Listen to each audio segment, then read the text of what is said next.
멈춘 시간 속 잠든 너를 찾아가 아무리 막아도 결국 너의 곁인 걸 결국엔 여행을 걸렸네 이젠 돌아가 너라는 집으로 지금 다시 way back home. Assalamualaikum warahmatullahi wabarakatuh. Shalom, Om Swastiastu, Namo Buddhaya, Salam Kebajikan.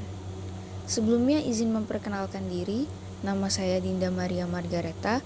Saya berasal dari program studi akuntansi perpajakan kelas 3C.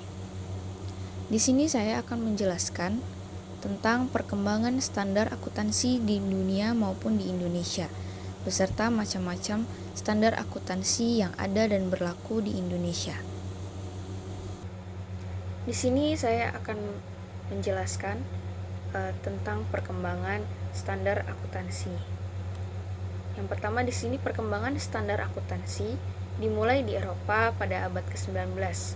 Pada saat itu banyak negara di Eropa yang mulai memberlakukan standar akuntansi yang sama, seperti standar yang diterapkan oleh Institute of Chartered Accountants in England and Wales pada tahun 1880.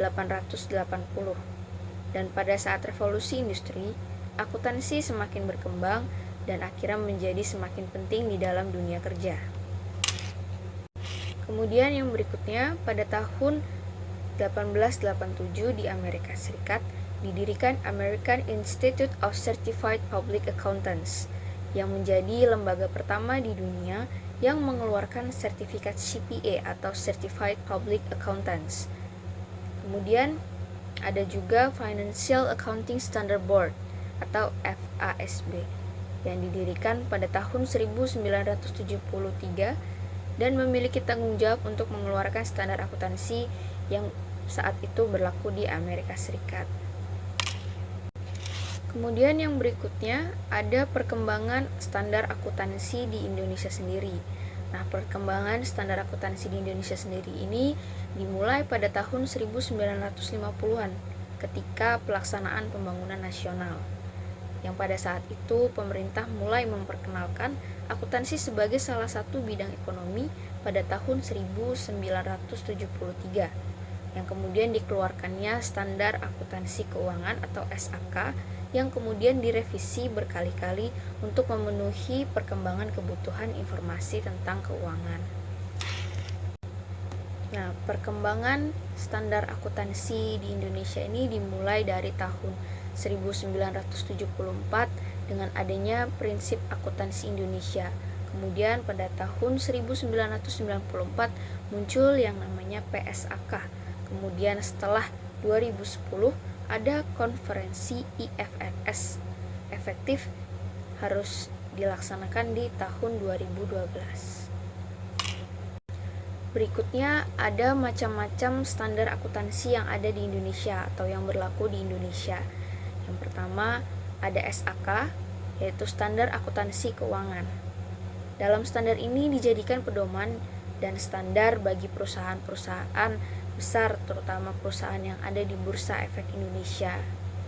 Kemudian ada SAK EMKM atau Standar Akuntansi Entitas Mikro Kecil, yang dimana memberikan gambaran mengenai posisi keuangan dan kinerja suatu entitas yang dapat berguna bagi beberapa pemakai keputusan ekonomi.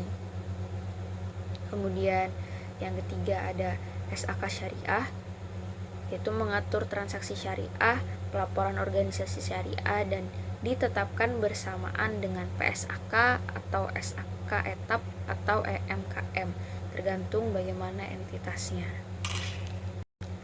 Kemudian yang berikutnya macam-macam standar akuntansi di Indonesia.